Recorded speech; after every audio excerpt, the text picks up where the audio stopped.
And if you've done everything right, nobody will be very sure that you've done anything at all.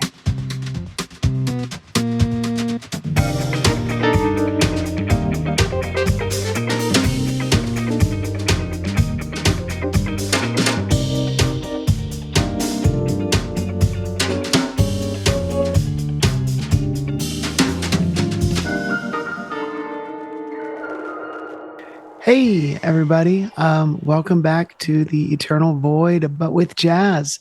And we've got this week's episode of the podcast. I'm going to go ahead and start all of that over because I didn't realize where we were going. I was reading that outline you put together, Gabby. Would you like to go ahead and read that? You want me to read it? Okay. Yeah, go right ahead. Just switch my orientation. Oh. Okay. I can totally. Okay. No, I got it. I'm good. All right. Hey, everybody. Welcome to this week's episode of The Eternal Void, but with jazz, the podcast about esotericism, spirituality, healing, progressive social issues, and much, much more. As always, we are your hosts, Gabby and Michelle. Today, we have got AP Strange. AP Strange is a writer, the host of the AP Strange Show podcast, a little bit of a trickster, a paranormal and flying saucer enthusiast, a book collector, and wizard. He has been featured on various podcasts and published in several places, covering subjects that run the gamut from conjuring lake monsters, Elvis, to the connection between Bugs Bunny and UFOs. He's had a life filled with weird experiences and enjoys surrounding himself with weird things. He lives in Worcester, Massachusetts with his family and pets. AP, did I pronounce that correctly? And how the heck are you doing? I'm doing really well. It's great to be on here with you both. Yeah, you did not pronounce that correctly. Nobody Perfect. ever does. If you're not from Massachusetts, and I suppose before we got going, we were talking about Salem.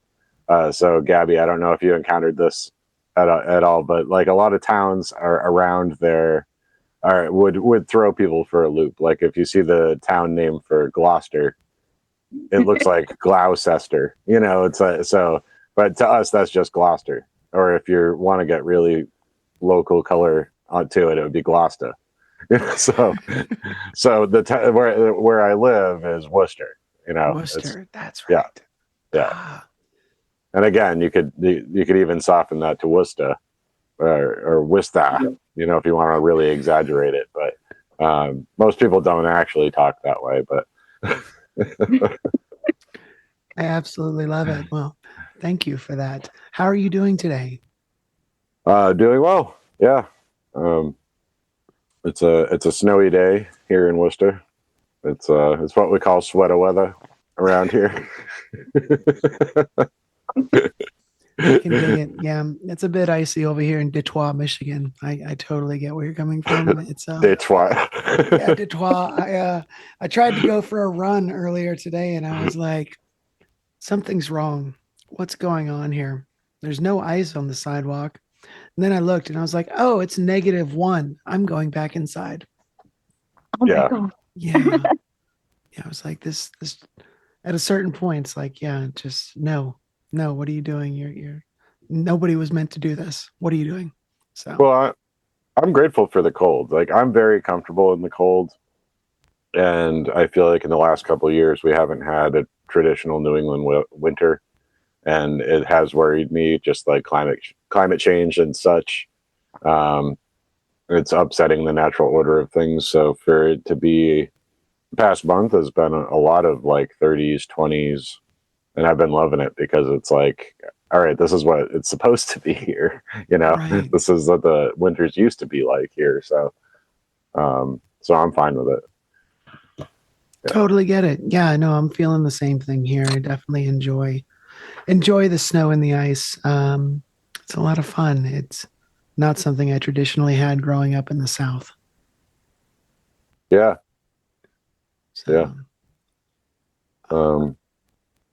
Yeah, and there's ways to get warm if you're not warm. There's mystical, magical ways to do it too. You could always do Tomo breathing techniques and raise your internal temperature. So, I was actually thinking about that before we recorded. I was doing some deep breathing to kind of reset and set the intention and, kind of slow things down. And hadn't thought about that in quite a while. Are you a practitioner of that? not formally, but I do my own version of it, and it seems to work. So, Really? Yeah. Fascinating. I was never taught it, but I understand the broad strokes of it. So, essentially, what I do is I imagine that there's a furnace, like I actually picture a furnace inside my rib cage that starts getting stoked, and as long as I'm breathing calmly and envisioning that, it's like I can stand still in like 17 degrees with a steady wind, and I'll feel relatively okay. So, yeah. But then if somebody distracts me, though, this actually happened a year or two ago. My wife and I went to an estate sale, and they were only letting a limited amount of people in at one time, so you had to wait in the driveway for your number to come up. And it was like 17 degrees, and I was just standing there, kind of with my eyes closed and doing this, and I was okay. I was totally fine. Everybody else is shivering. And this rando guy just walked over and started trying to chat with me. So I'm making small talk with him, and I'm like, "Get out of here, man! Yeah, I'm losing it. It's starting to feel cold." Yeah. Yeah. Oh, I love that so much. Yeah. Oh, it's amazing what the mind can do, though. Yeah. This is so true. And that's been, finding that out more and more every day, right? What was the name of that technique that you said? I'm actually not sure how it's pronounced, if it's Tumo or Tumo. Okay. It's Tibetan terms. I'm sure there's several different terms with it throughout Tibet for it. But yeah, it's actually like a pretty advanced thing within meditation and ritual tradition in Vajrayana. So according to the texts, and I think this has been observed by Westerners, that people will actually sit in the snow and do this technique and then have like wet blankets put on them. Yeah. And they'll be able to dry the wet blankets off. And this is up in Tibet in the winter, so really cold. I remember seeing that clip a lot, like back when the History Channel played documentaries on like CRT TV days. Yeah. I remember them showing something about that pretty often. Yeah. Yeah. So I'll work my way up to that. If it stays cold this winter, I'll try to dry some sheets, and I'll let you know how it goes. Hell yeah, please do. Yeah. So I wanted to kind of circle back around something that we talked about in the introduction real quick. Maybe if you just want to give us the broad strokes or details, I really would love to know a little bit more about the connection between Bugs Bunny and UFOs. Oh, all right. Well, there's many connections between Bugs Bunny and UFOs. But so are we going to make one? We could. Yeah. Yeah. I have been thinking about this recently because I was working on a piece of writing about the Trickster and about how UFOs kind of operate on a cartoon logic kind of thing. So I was thinking about it in those terms. But the piece that I wrote was called, I think it's From Neptune to Brooklyn, or From Brooklyn to Neptune, the Bugs Bunny UFO connection. Okay. So it's just one of my favorite things I've come across in any UFO literature. Is I was reading an old article written by Isabel Davis, who's kind of she was fairly prominent at the time, but she gets overlooked as far as UFO investigators go of the 50s and 60s and 70s. But she was the co-author with Ted Blocher for the Humanoid Reports of 1952, like the Kentucky Goblin casebook. I forget the actual title of it, but a lot of people would recognize her name from that. It was this was an article she wrote for a science magazine, and I was reading it, and she just happened to mention that when George Hunt Williamson was doing his contacts with flying saucer occupants, they were receiving messages about Bugs Bunny. And I was like, reading this thing, and I'm like reading about all the different contactees. She's essentially just going through and debunking them and showing you like how ridiculous some of the claims were. And as I'm going through, she mentions, that they had messages about Bugs Bunny, and I'm like, okay, record scratch moment. Like, and it's kind of frustrating when you're just reading a magazine article, going, wait, what? What do you mean Bugs Bunny? Because if you did internet searches too, you didn't come up with much. So, fortunately, I, as a book collector, I tend to collect a lot of these books. And I did end up getting a copy of The Saucers Speak by George Hunt Williamson and reading that. And the copy I got was from Timothy Green Beckley's old imprint, Inner Light, which was kind of helpful because it has, his introduction to it, and then it has a couple different articles around it. And essentially what it is there was a long roundabout way during the communications that George Hunt Williamson was having with his alien contacts for them to tell him that a flying saucer was going to fly by, and he needed to be ready for it. So they directed him to go to the movies, because you have to imagine at this time,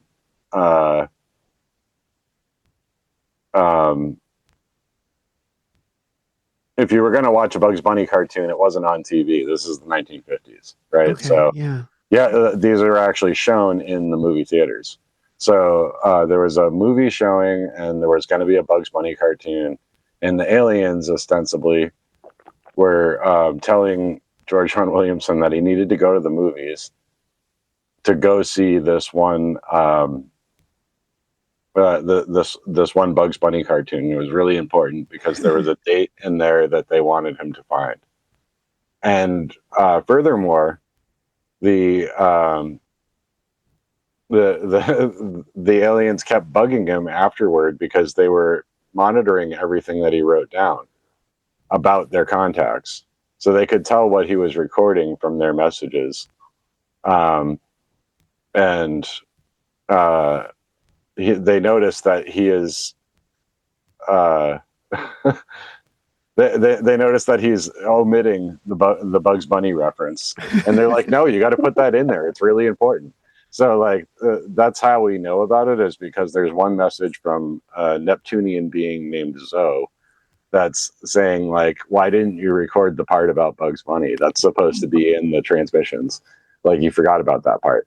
And it's really funny because it's like, if you watch this cartoon, it's called, I just had to look it up discreetly just now, The Hasty Hare. In every cartoon that has Marvin the Martian in it, he's in a rocket ship, the Martian Maggot. He's flying around in this rocket ship. okay. In this one, he's in a flying saucer, which is a lot of fun. And he's landing on Earth with his dog, his little Martian dog, and they're there to abduct Bugs Bunny. So he gets a note that's signed from his commander on Mars to bring back one Earth creature, and there's a date written on the note, and that was the date that the aliens wanted George Hunt Williamson and his friends to remember, because if they went outside on that night, they would see the flying saucers. And a really roundabout way of telling you a date is like, go watch this cartoon. The date we want you to know is in a note that Marvin Martian is handing to Bugs Bunny. Wow. Yeah, it's pretty wild. And so I kind of unpacked all of this stuff, and then actually decided to look up if there were any UFO reports in that area on that night. And there actually were. There were some recorded reports in Texas and some in California, I think. And if you were to draw a straight line between the two, it would go right across where he was in Arizona. So Of course. So it's right in the flight path, as it were. Like, so it's super cool. So yeah, that's one of my favorite things I ever wrote, just because there's more to it. I get more into Bugs Bunny and a little bit further out there if people find that article, but it's on my blog, and I think it's on my Medium account as well. But um, yeah, it was really fun. That's one of the things I was proudest of, because I actually had to buy more books and like really dig into it and find UFO sightings that happened on this particular night. Pull it all together, and I was like, it felt like I really rolled up my sleeves to uncover this minuscule mystery that nobody has ever cared or talked about. So I love it. Thanks. Yeah. I'm just enraptured. Like, can you imagine like the journey that person went on? Like, you've got to like talk to the aliens. I can picture what's going on inside the head of that person at that point in time. But then they're like, all right, go watch this cartoon. So you're like you're buying the ticket, you're waiting for it to start, and you're seeing this date. And then it's like the date that the Martian is coming to abduct an Earth creature. And the same time, these aliens you're in contact with are like, this date's important to you. Guess what we've got planned, buddy? You know, I can't imagine. That must have been so much. It's such a trickstery thing, though, because it's like at the time you had APRO, you had NICAP, and in either case they were interested in knowing about flying saucers and sightings that they thought were credible, and they were less interested in contactees, because the contactees were considered really wacky, and right. Still are. So even for somebody that's making the bold enough claim that we're using a combination of methods to talk to aliens from all over the solar system, that like the Bugs Bunny cartoon was a bridge too far. He didn't want to write that part down because he was afraid people wouldn't take him seriously. Which, let that be a lesson to all of you, because I'm speaking to the listeners mostly, but don't ever worry about being taken seriously, because it really ultimately doesn't matter. So and the ways he would talk to the aliens was kind of interesting too. It was him and somebody named Lyman Streeter, although in the book he was only referred to as Mr. R for radio, and the Reverend Bob Short was involved as well. And it was kind of like it was ham radio and a lot of like Morse code, basically, that they were tapping out. But that's only some of the transmissions. The rest of it was like using something sort of like an Ouija board. It wasn't exactly an Ouija board, but it was something like that. And also automatic writing. May have even been some direct voice channeling as well. So yeah, it was a combination of different things. The Saucers Speak likes to sell it like it was all radio contact, but there's really 2 pages worth of transcript from radio, and most of it's just other forms of channeling. So yeah. Gotcha. Yeah, there seems to be definite like a current of a segment of that population that's interested in that kind of media that does not necessarily feel completely comfortable with looking at the connection to human consciousness, as it were, whether it's like the Ouija board, or like there's even like I don't know, like Morse code's almost a little bit like a Ouija board for math geeks, right? Like, yeah, I suppose so. Yeah, I'm interested in anything that seems like it's communication that we wouldn't consider communication, or varied forms of communication that are other than speech, because speech tends to be pretty inadequate sometimes, or a lot of the time. Right. Yeah. Through that. Yeah. So it's always interesting when you incorporate different methods, and a lot of the contacteeism has a direct through line to spiritualism too. So a lot of the spiritualist methods that were used and often considered to be hoaxes are a lot of what contactees were doing. And there's a lot of emphasis that gets put on theosophy as a root of a lot of contactee beliefs, and less so the spiritualist aspect. And those are two different things, and it's kind of important to differentiate. I feel like it's important. But yeah, I mean, because I don't want to get away from this yet, just because I had to deliver the bad news. The problematic news with George Hunt Williamson is that he started out tied to William Dudley Pelley, the American fascist. And that's where a lot of ideas with channeling actually come from. A lot of ascended master type ideas sort of originate with Pelley, at least the form that they turned into. And he was, I mean, like, he was a Nazi. I don't really mince words. He was a Nazi, you know, and Williamson was writing for and editing his magazine Valor before he wrote his contactee stuff.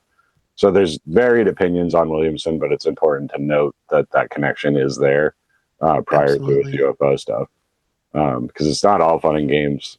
Although a lot of it is, you can laugh at a lot of it. But there's problematic shit in there for sure. I guess I was just kind of thinking a little bit about how, you know, like the Bugs Bunny thing, like on the surface, it sounds very like silly and like goofy and like, oh, Bugs Bunny and aliens. But like, if you really kind of like peel back kind of like the cultural layers, like it's like a mythic story. You know, like the symbol of the rabbit, you know, as this sort of trickster guide who takes you on this kind of like otherworldly journey of expanding your consciousness. And then you come back with some, you know, deeper understanding of the universe. Like that is a story that we hear in African folklore, in all kinds of different folklore, Native American folklore.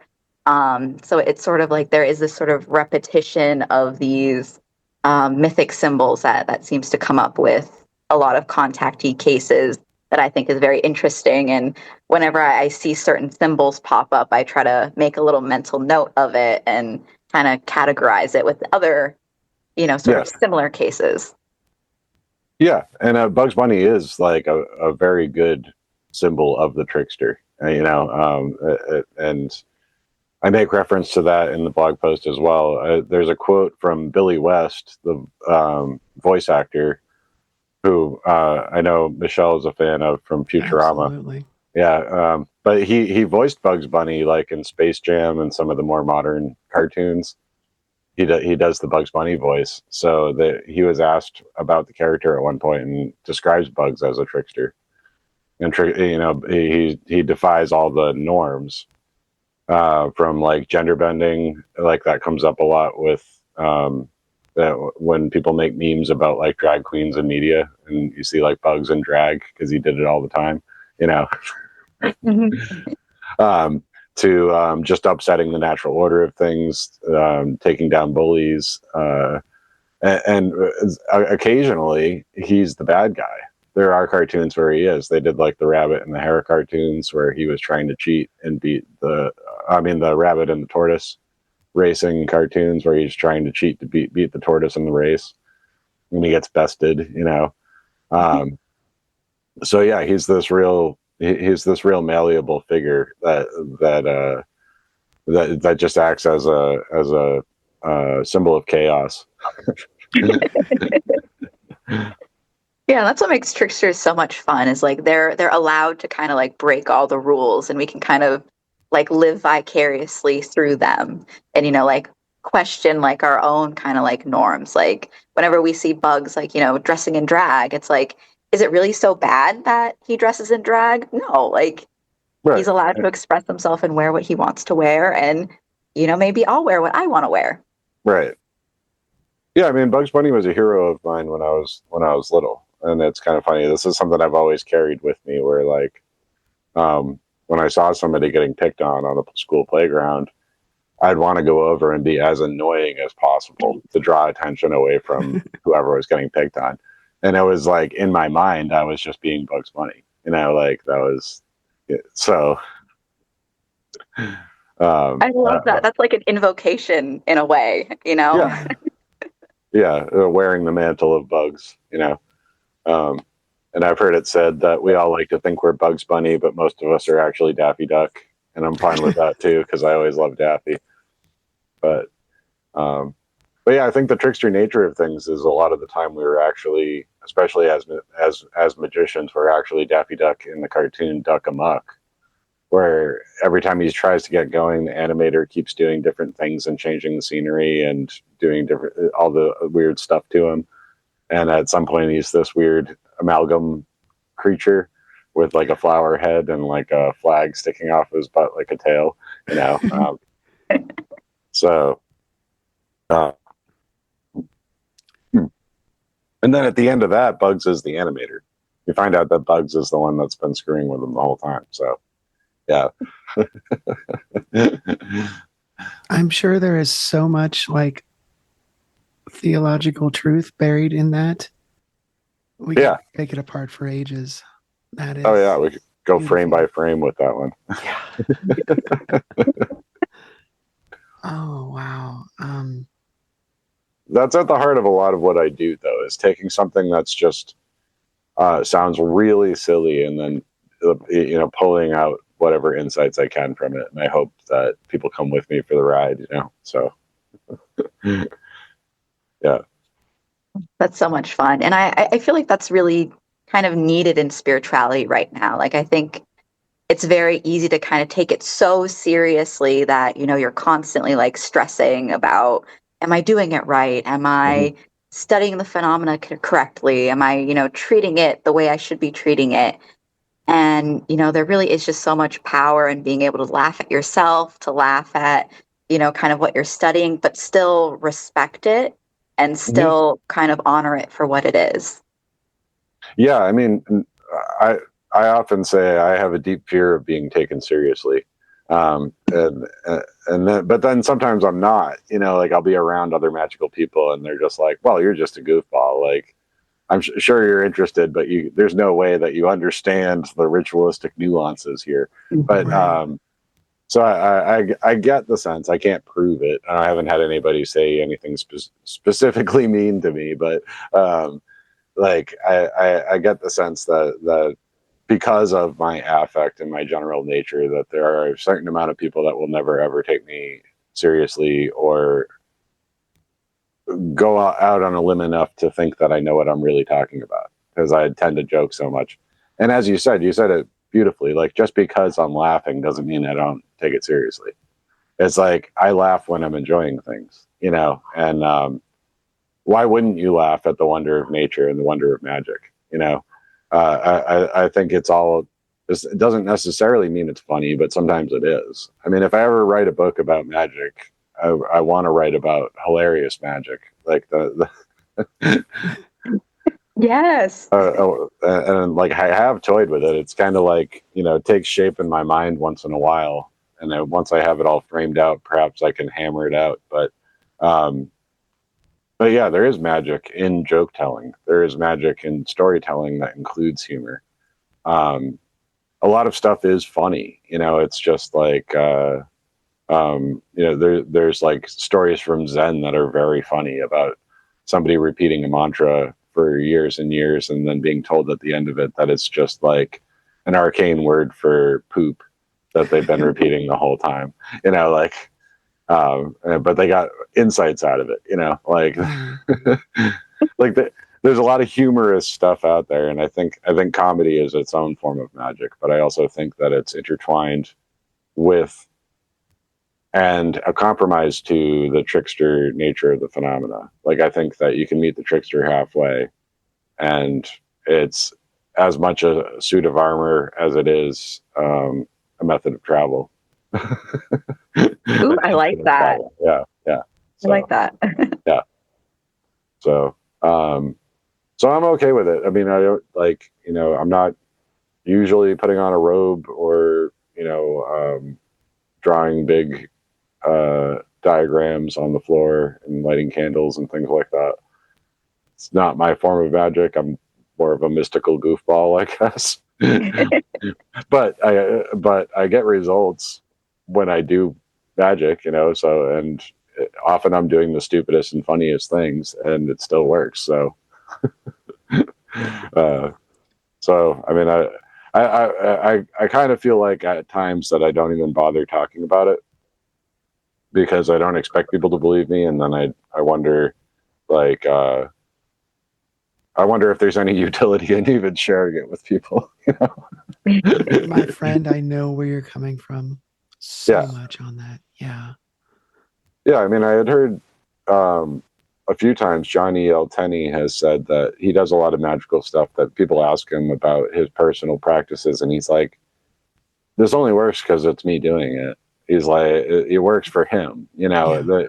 Yeah, he has things that work for him specifically, and he could like tell people about it, but they do it, and it's not going to work because they're not him. They don't have that same perspective.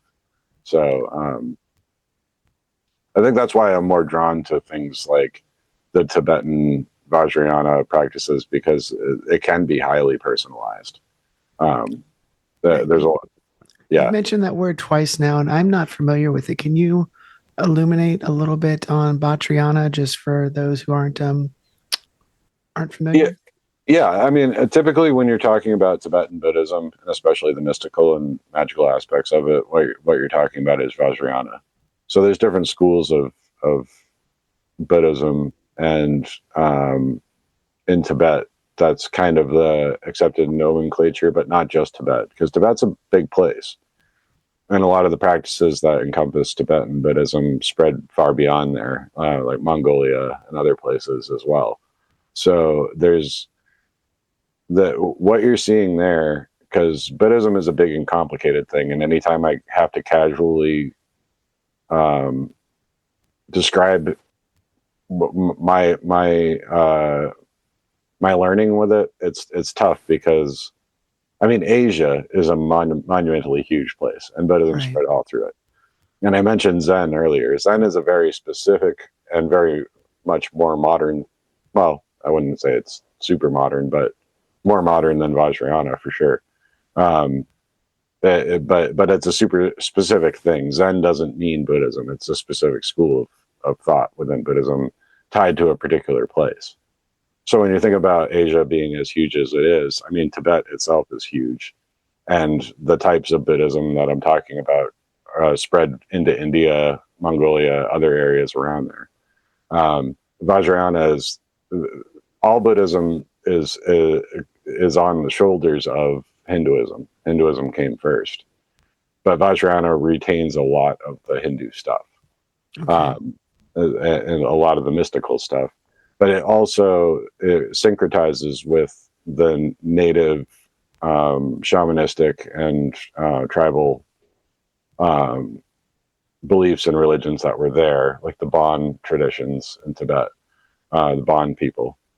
So what you're seeing is kind of like really paganistic and I hate to use the word, but it's what gets used in the literature, primitive kind of, land-based and indigenous practices there with Buddhism kind of intertwined in it. So my experience broadly with Buddhism is with people learning from people from like Cambodia that were from the Theravada school, or sometimes Vietnamese monks from Mahayana Buddhism. And a lot of them would crinkle up their nose about Tibetan Buddhism because they're just like, that's just mystical stuff. That's just like kind of misses the point. They don't need to be doing that. But yeah, so my study of all this has been more or less on my own. I haven't had direct teachers with it, and I try to read as much as I can into it. But yeah, Vajrayana is a lot of where like Tantra comes from, or it's its own form of Tantra, which isn't in the West is very much misunderstood. Right. People think of it as just meaning sex magic. You could probably thank Aleister Crowley for that, but but Tantra is its own thing, and I think Tumo is a product of Tantra. I think you could say that. Yeah. Oh, cool. I appreciate that background. That definitely helps frame it a little bit.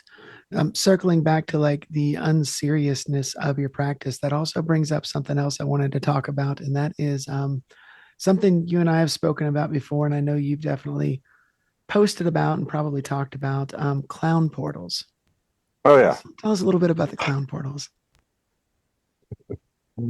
Well, I wish I could tell you more about the clown portals. I thought I was being pretty authoritative when I went out on my clown portal journey, but it seems like there's certain nuances to the clown portals that I probably didn't expect, because I think what I did was the opposite of what I meant to do. But I've been yeah, there. yeah, I decided that the clown portal exists in Boston in Franklin Park, because there's like an old stone tunnel there that looked like a portal to me. And if you're familiar with the phantom clown phenomena of the 1980s, do you both know about this? Does anybody know about it? No, I remember the clown sightings of like circa 2013-ish, 2012. I Yeah. remember the 1980s now. Okay, so it was about 1980, I think, or 81, and in Boston, it's a part of Boston.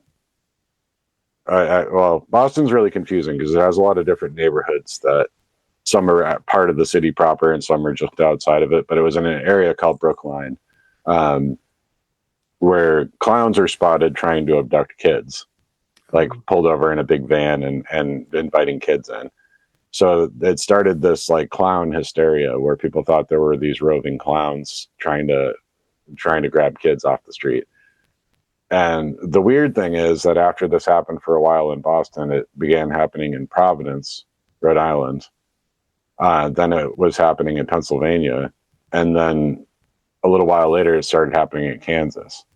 So this is pre-internet, and these weren't news stories that were hitting the newswire nationally. They were only covered by the local papers. So cryptozoologist and Fortean Lauren Coleman was getting all these newspaper clippings from different areas and started noticing this pattern of clowns in these areas that weren't really connected to each other, at least as far as the local news media went, you know. So that was the original Phantom Clown flap, because no clowns were ever caught. You know, no one ever saw one, or never got a photo or caught one or anything like that. So I decided that the clowns originated probably at the Franklin Park, in near White Stadium in Boston. So, and I went there to perform a magic ritual to close the clown portal. So it was a little bit of legend tripping as well as a few other things, but it was a fun journey. But I think it probably didn't work, because I think there's been a lot of evil clownishness since that day, and I think it was like 2022 out there. So.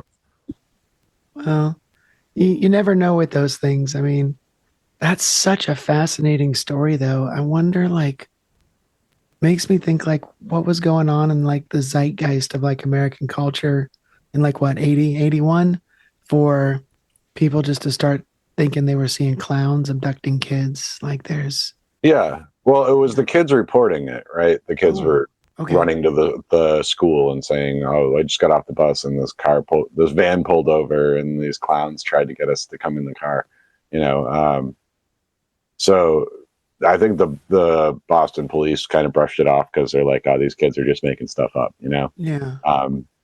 And so it was mostly children reporting it. I think it was the one that was in Pennsylvania. The clowns were seen with also an Easter Bunny and Spider-Man. So, so you got the rabbit thing again. But yeah, no, clown stuff is weird, because clowns have been a through line on my blog this whole time too, where yeah, pretty much since I started, phantom clowns were one of the first things I wanted to write about, and then I've been consistently whaled with clown synchronicities ever since. And I've been part of that with you. I know what you're talking about. Yes. Yeah, and it will happen to you if you start looking into it. You know?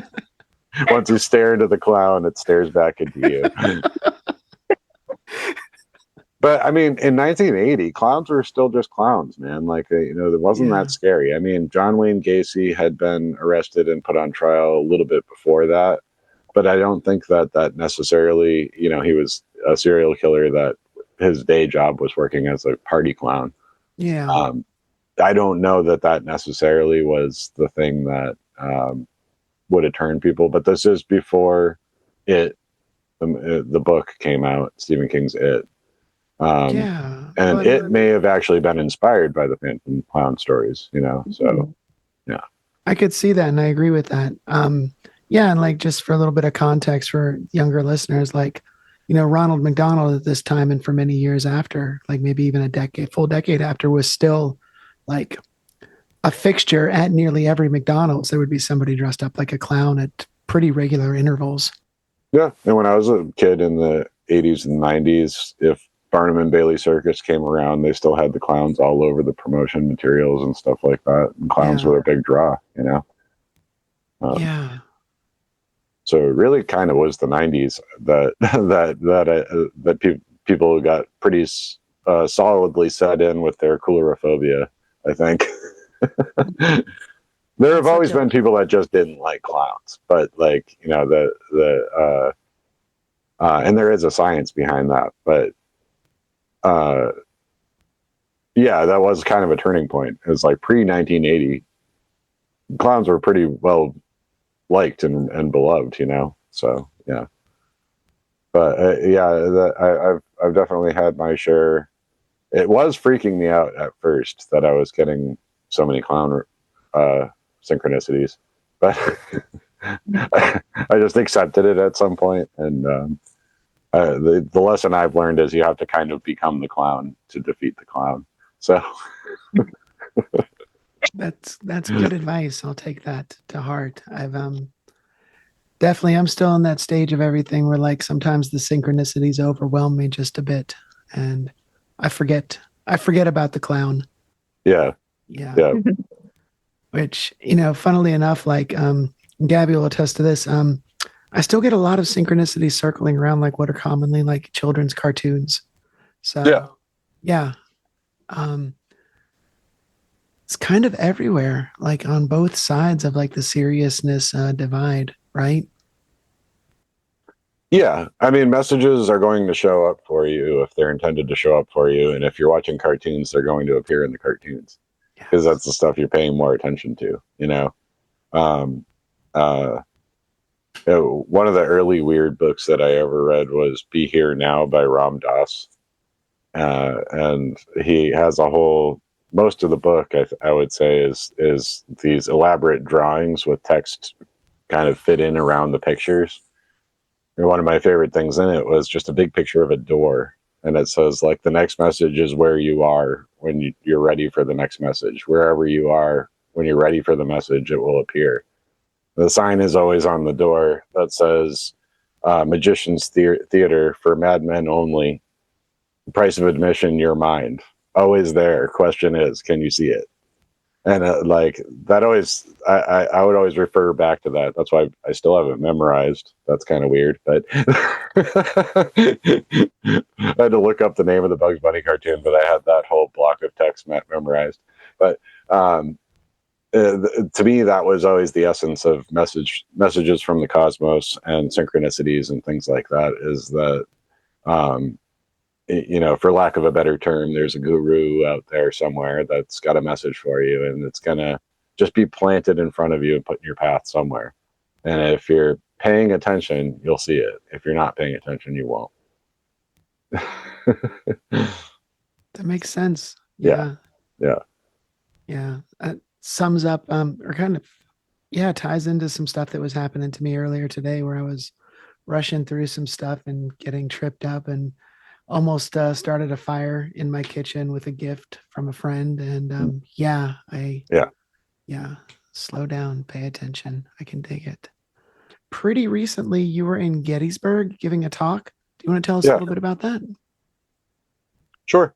Yeah, that was the Association for Paranormal Research's symposium that they had down there in Gettysburg, which was fun. I had submitted an abstract for a presentation and assumed for some reason that it would get rejected and that it didn't. So I was like, well, crap, I guess I'm going to Gettysburg. But it's a great event. It's run by Alex Matsuo, and like a group of people that work with her, and they were all wonderful and very professional. And the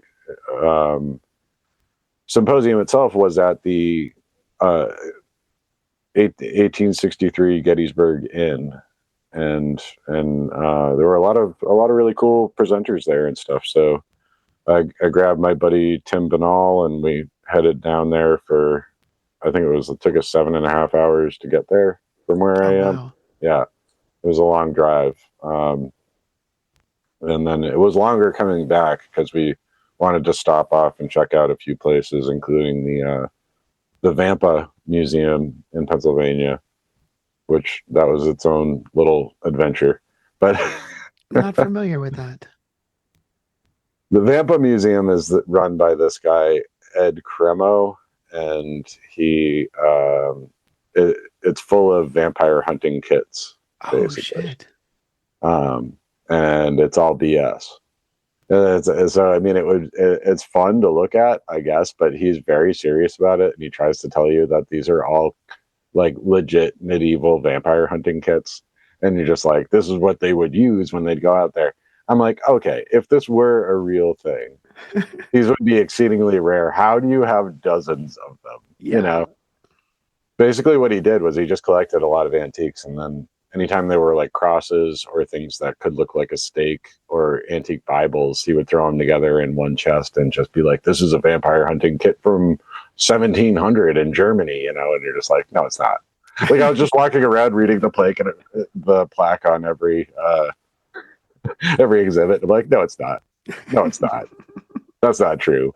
You're just lying, you know? But it was fun. I mean, Tim and I had to go there just to kind of gawk at it and look around. There were some fun things to look at, as long as you weren't there, like, believing the guy was trying to sell you. So, because that's the other half of the what I find problematic. I mean, the guy is very much of the guy that runs it is very much of the, like, everything is demons kind of idea, and yeah, with exorcisms and stuff like that. And I was never interested in the paranormal as something scary. I always thought it was just fascinating and cool, and stuff I wanted to know more about. I mean, it is scary to experience stuff. I grew up with poltergeist activity that can be scary, you know, but if the entire draw of the paranormal is like a spooky campfire story or like a roller coaster ride where you get your adrenaline up, then, like, no, thank you. That's not what I'm in it for. I want to find the meaning behind it. I want to discover things, you know. I want to pick away at it and kind of figure out how it works a little bit, you know. But and I think, you know, I think I've done that over the years. I think I've had a lot of fun poking at it, and I hope people benefit from my writings on it and me yammering about it on podcasts. I would say some people do. I hear from people once in a while that they enjoy my perspective on it, but yeah, there's a hell of a lot of people out there that want you to believe that there's demons hiding behind every object in your room waiting to possess you or trip you up or lead you away from the light of God. And I'm here to tell you it ain't true. Demons have better things to do. Yeah, and I will say, from like a metaphysical standpoint, I always found that perspective kind of confusing, right? Like, if you have these beings that, like, say they are real, right? And they feed off of your fear, isn't telling people that they're around every single corner and, you know, just constantly like waiting to attack you, isn't that going to create more fear? So basically you're making them stronger by feeding them. Whereas if you say, like, sure, there are beings out there that exist that, you know, potentially could harm you, right? Here's what you can do to protect yourself from these beings. Like, I feel like that way of dealing with it is a little bit more productive. Well, here's the thing. I think they are real. I mean, I think what people call demons are real. I don't know if demon is the right word for it, but I mean, there's a multitude of invisible people out there. There's invisible entities all around and energies all around. And there's a point at which categorizing and labeling them all is pointless because they're all individuals. What's a demon to us may just be like a familiar spirit to somebody else, or a spirit of the land. Could be a combination of things, Yeah. but you hit the nail on the head there. And that's by design. I think that in the 1970s in particular, a lot of people were very upset, including Ed and Lorraine Warren prominently, were very upset about the Vatican II, and they wanted things to go back to the way it was in the Catholic Church. And I think there was a lot of people in the 70s that were very upset and afraid of change that was happening. Yeah. Yep. Yeah. And part of that is if you can convince everybody that the devil is always there, ready for you, that demons are always around, then it will drive more people back to the church, and it will drive people within the church to a more conservative viewpoint of going back to the roots and doing Latin masses and things like that. And it was really just a lot of people that were afraid of change. So part of that is by design. And part of it is just the kind of counterintuitive leap that a lot of people would make, which you described very well, Gabby. Like that, my thought is, and this is true of a lot of people of faith, because aside from just studying the wacky and the magical and all that stuff, I had a big stretch of my early 20s where I was very much just into spirituality and wanted to explore different belief systems and major world religions. And what I ultimately found, if you want to be nuanced about it, is much like what I said about Buddhism, is like each major religion comprises tons of subsets. So you're never, any generalities you make about them is going to be give short shrift to the totality of it. But in general, people of faith, regardless of the religion that they're in, have no fear of this stuff because their faith supplants that. If you're a Christian and you're a good Christian, and you're afraid of demons, like the whole thing to me is that the demon can only take advantage of something within you. My question would be, do you have hate in your heart? Do you have temptation towards evil deeds? Because that's a you problem. Right. Demons can take care of that, can take advantage of that stuff, but that is a you problem. Go figure out you and have faith in stuff. Have faith that what you are doing is right and correct, and you're right with God. And then demons are of no concern whatsoever to you. And I've been told this by people in different spiritual paths. There was a convenience store that I used to work at that had poltergeist activity in it. Mm-hmm. And I used to check in periodically with people after I didn't work there anymore to see if stuff was still happening. And eventually it got bought by a nice Muslim family from Pakistan. And I asked the man if he had seen any poltergeist activity, and he had no idea what I was talking about. So I was like, ghosts, is the place haunted? And he just said, I don't worry about that. God is great. He takes care of it. And it's just that's all it is. Yeah. If you're actually, and I know people bristle at religious stuff like that. There are a lot of people that are atheistic and a lot of people in neo-pagan or witchcraft or magical spheres that are averse to major world religions and their conception of God.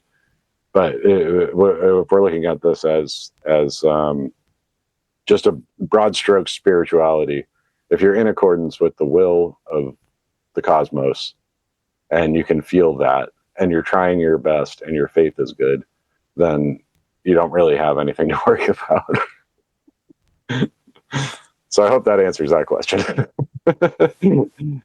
That does. And it really makes a lot of sense, right? Because these beings, if we're looking at it from sort of this non-dualistic perspective, mm-hmm. They're both external and internal. So if you do take care of whatever you've got going on internally, that they could then take advantage of, then yeah, there really isn't much they can do to really bother you.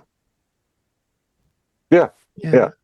And I mean, at the same time, you can kind of like look at it as like every thought and idea is a thing, and each one of those things on another level has its own, to one degree or another, some sort of agency and consciousness. And that's going to include things like misogyny, racism, gluttony. Yeah. Those are going to be aspects of things that exist, and you really need to examine your relationship with that thing, because that relationship with that thing, everything is connected to one degree or another, is always going to exist. And if you pretend that there's no relationship there, then you're not looking at it, which is going to give that thing free reign to like start throwing some threads out, right? Right. Mm-hmm. Yeah, I would agree with that. Yeah. And I mean, it does also,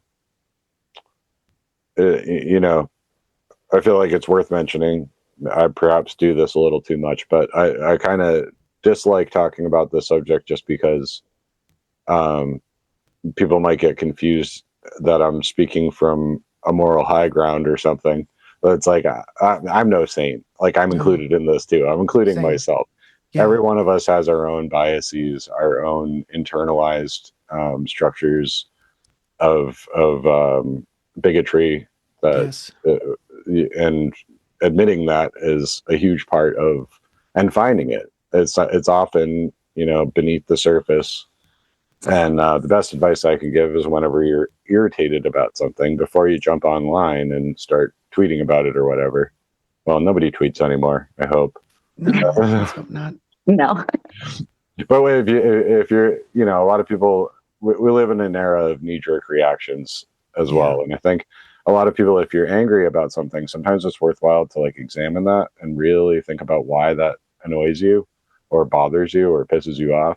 Because often you'll find that that's one of those you problems is buried underneath it. And you can release that, and it makes you stronger for it, and all of this brings us back to the humor conversation as well. The ability to laugh at oneself is very important. So,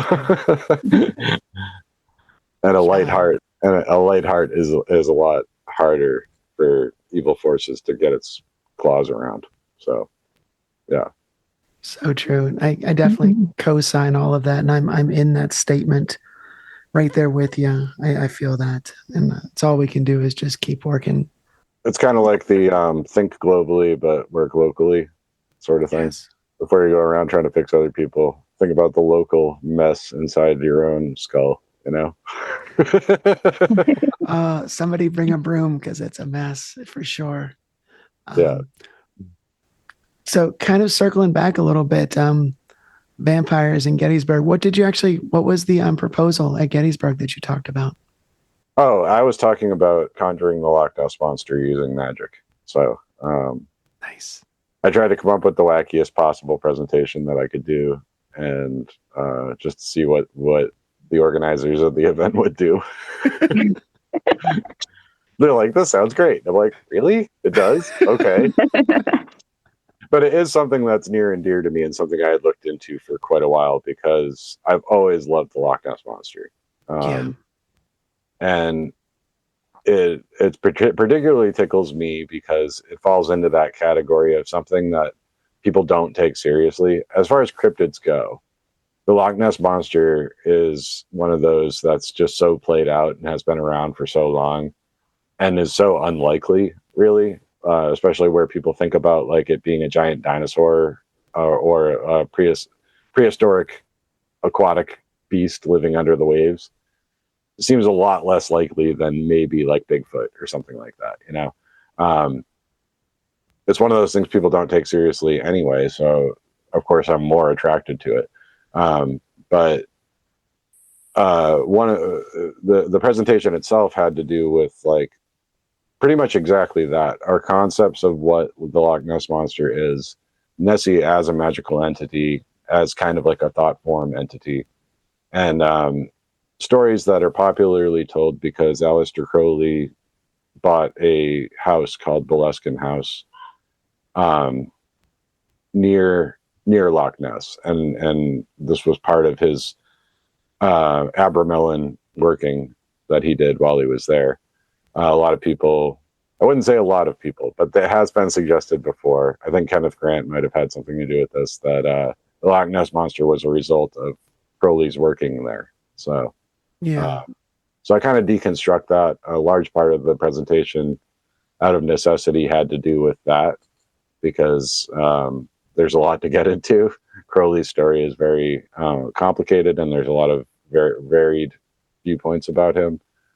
Yeah. But I really wanted to get past it, because in the 70s, there's a lot of really fun stuff with characters like Ted Holiday and his search for Nessie in his book, The Goblin Universe, and Reverend Dr. Donald Omond, who was like an Anglican priest that did an exorcism on Loch Ness, and of course Tony Doc Shields, the Wizard of the Western World, and his attempts to summon Nessie and get a photograph of her. So was he able to summon Nessie and get a photograph? he was.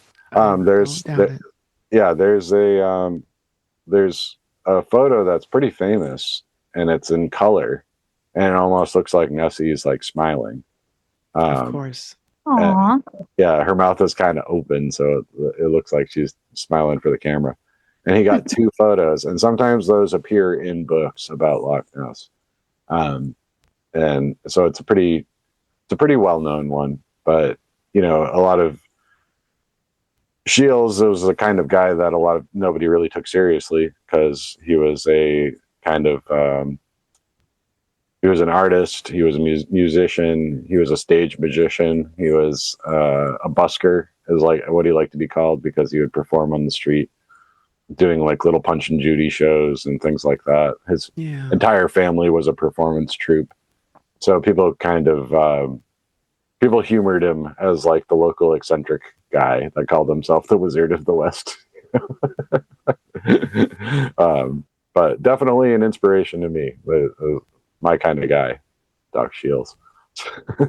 I love it. I'm just so taken with the idea of Nessie as like this plesiosaur looking creature where like just the head is above the water, and ostensibly there's this much larger body below the surface that you can assume is there, but you can't actually directly see. And I think that's such a wonderful like representation of the phenomena in general. I agree. Yeah, absolutely. To me, that classic photo, the surgeon's photo, the black and white, it is a piece of art. It's a metaphor for everything. Yes. And there are a lot of people that are like, it's just like a neck stuck onto a toy submarine. That's what people will tell you, but it's a magical image as well. It contains a lot. So it absolutely does. Well, would you say that Nessie is your favorite cryptid? Oh, for sure. Yeah. I mean, there's no contest. I've loved Nessie ever since I was a little kid. And I mean, I'm one of those kids that as soon as I discovered what a dinosaur was, I was obsessed and wanted to be a paleontologist when I was in like kindergarten. Friend, the same. Yeah. My kids still love dinosaurs to this day. It's great. But yeah, so the idea that there could be a dinosaur-like creature still alive somewhere thrilled me. So between Nessie and like when I heard about like Makili and Mbembe and Champ, which is much closer to me, Lake Champlain, lake monsters have always had a place in my heart, but Nessie is always the top of the list, So yeah. Let's talk about your podcast. I was on your podcast, and I was very, very excited to be on your podcast talking The Simpsons with you. But for those who don't know, let's talk a little bit about your show. How's that been going? It's been running just over a year now, and you've had some really, really cool guests and some really cool talks. Yeah, well, yeah, it's been great. As it turns out, having a weekly show has been a lot of fun for me. I was worried about doing it weekly, and then I kind of got ahead of the game with recording, but then I was always so excited to get them out that it's like, I'd have a backlog of 6 episodes and be like, I want them all out now so I could talk to people about them. But I'm terrible at promoting because in a way I'm just like, I always want it to be like a fun secret the day it drops. Like, I'd probably get a lot more traction if I talked about my guests ahead of time or something, but I'm genuinely excited, like, all the time. There's never any shortage of things that I'm interested in and want to talk about, and people that I think are interesting and fun to talk to. So, especially ones that I normally wouldn't feel like I had a reason to reach out to. It's so much easier now because I'm like, do you want to come on my podcast? And I'm like, yes, I get to talk to this person. And it's like, I tell people all the time, I'm like, this is purely a selfish endeavor. As we're recording this, like, today's episode is about Moby Dick.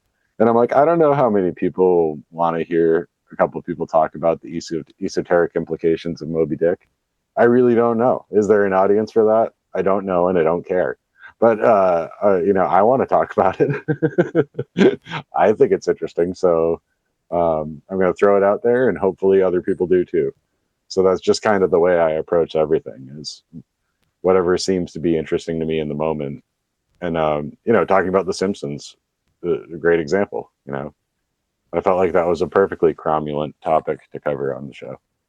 But yeah, I mean, it was fun having you on the show, and there's been a lot of people that I was really excited to talk to.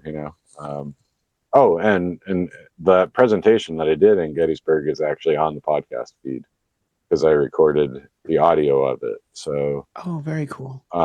There is an episode, The Misunderstood Magic of the Monster of Ness, back in August, that you can listen to if you're Awesome. curious, for curious people. Hey. Yeah.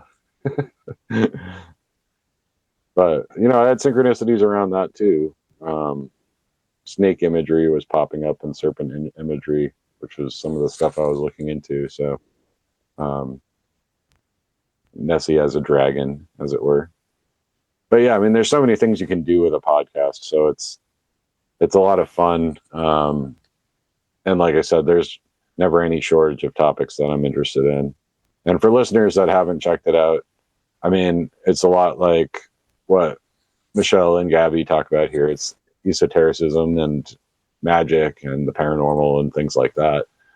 But I also do some movies because I had a couple different ideas. I wanted to talk about books, I wanted to talk about magic and the paranormal, and I wanted to talk about movies. So I had a couple different ideas for a podcast. And then, my wife was like, you could do that all on one show.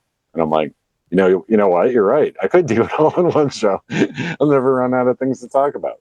So some of the episodes are just movies. We're just talking about like a movie or a franchise of movies or a movie director, or a TV show, I get hyper specific with the topics I cover sometimes. And I love just exploring it and parsing it out with somebody that's equally excited about it, so it's been a lot of fun. I could geek out about my own show all day. Now nobody else can see. We're all on camera here talking to one another. You're wearing a pin that says Elvis the something on it. Can we talk about that pin? What's going on there? It says Elvis the Joik. So Elvis is another running theme for my blog. I've written entirely too much about Elvis. There's a post on there called Elvis by the Numbers. You can look at that. That's about Elvis's fascination with numerology and other occult studies. But this pin is a result of, this is how good this speaks to the carnival barker kind of snake oil salesman aspects of Colonel Parker, Elvis's manager. So when you go into towns, there would be people that are protesting Elvis, the people that were scandalized by his swiveling hips on TV and stuff like that. Of course. So Parker had the Elvis merch, like I Love Elvis, on pins and stuff like that.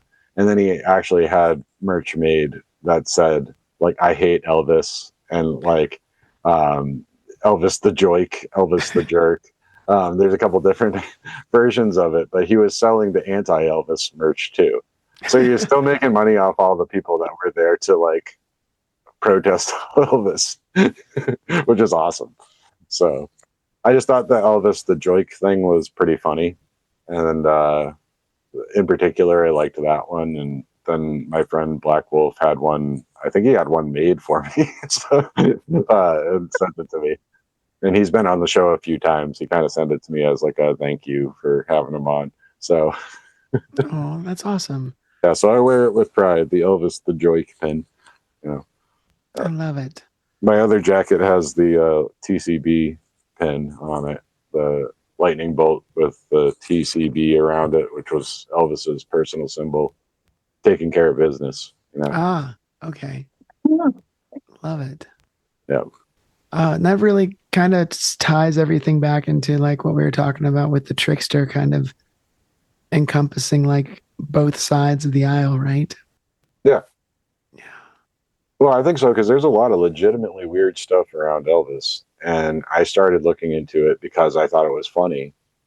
It would be a funny thing to do. It's Yeah. like get into Elvis because nobody does that anymore. And no, there's legitimately weird stuff there. And part of it is that I think that is the trickster nature of it, is like take the biggest rock star in the world of his time and then add these layers of weird around him, because nobody's going to believe that that's true. You know, like he's such a larger than life figure that like there's almost an Elvis thought form that's different from the Elvis Aaron Presley that was born in 1938 in Tupelo. You know, it's a figure that emanates from and encompasses the actual human being that lived. And you can apply whatever mythologies you want to that Elvis, you know. And as far as anything weird that was happening around him or with him or as a result of him, the phenomenon loves to throw stuff out like that with figures like that, because it sounds so absurd to say like Elvis was controlling the weather with his mind that nobody would believe you, right? But Right. there are reports that sometimes he would do weather magic and cause the weather to change, you know. Interesting. So and I mean, again, like I said before, I don't even like talking about this stuff because it makes it sound like I'm trying to like mythologize myself, but I've done weather magic before and it's worked. Like, to me, it's not that hard. I'm just like, when somebody tells me about weather magic, I'm like, that's kid stuff. That's like that's like baby magician stuff, man. Controlling the weather, that's easy. But I'm being a little glib now, but it's like, no, I mean, in the clown portal post, the emanations from the clown realm post, where I talk about going to the clown portal, there's a little. I just kind of offhand mention a time that I held the rain off for a number of hours, just long enough for us to do a thing, and it worked. And it's like I can't really explain that, and I don't care to. And I don't care if people believe me, but Right. I do know that weather can be manipulated with the human mind. And don't ask me how or why, but it can. So, yeah. You know, I'd never really thought about that too much before. I know in this podcast's first iteration, you and I and Stephanie Quick had a long talk about weather magic. But Yeah, Stephanie is the one that turned me on to it via Ted Owens, because that's who we were talking about, was Ted the PK man Owens. That was kind of his whole bag, was controlling the weather.